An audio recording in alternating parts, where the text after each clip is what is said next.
இந்த ப்ரௌனி இங்கே பக்கத்துலேயே தெரிஞ்ச ஒரு பாட்டி தாங்க ஆர்டர் பண்ணியிருந்தாங்க. நான் இங்கே வந்ததுலேருந்தே எனக்கு அவங்கள நல்லா தெரியும்.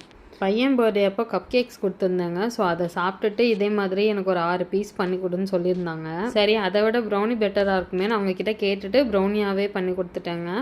அன்றைக்கி அதோடு சேர்த்து எனக்கு ப்ரௌனி ஸ்லாப் ஆர்டர் இருந்ததுனால மொத்தமாக பேட்டர் ரெடி பண்ணிட்டேன். உங்களுக்கும் நம்மளோட ப்ராடக்ட்ஸ் வேணும்னா ஸ்க்ரீனில் தர நம்பருக்கு வாட்ஸ்அப் பண்ணுங்கள். அதுக்கு முன்னாடி நம்மளோட ப்ராடக்ட் ரிவ்யூஸ் எல்லாமே நம்ம பேஜோட ஹைலைட்டில் இருக்குது. செக் பண்ணிவிட்டு அதுக்கப்புறம் ஆர்டர் பண்ணிக்கோங்க. உங்கள் வீட்டு குட்டீஸ்க்கு ஹெல்த்தியான ஸ்நாக்ஸ் ஸ்கூலுக்கு கொடுத்துன்னு நினச்சிங்கன்னா நம்மக்கிட்ட நிறைய ப்ராடக்ட்ஸ் அவைலபிளாக இருக்குங்க.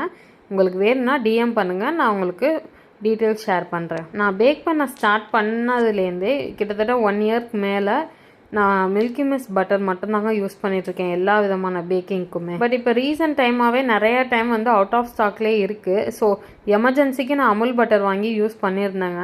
அது என்னவோ எனக்கு தெரியல, சுத்தமாக சாட்டிஸ்ஃபை ஆகலை. அதோட கலர், டெக்ஸ்சர், ஈவன் அந்த ஃப்ளேவர் கூட எனக்கு வந்து மில்கி மிஸ்ட் அளவுக்கு வரலையோன்ற ஒரு ஃபீல் இருந்தது. நம்ம பேஜ் நிறைய ஹோம் பேக்கர்ஸ் ஃபாலோ பண்ணுறீங்க.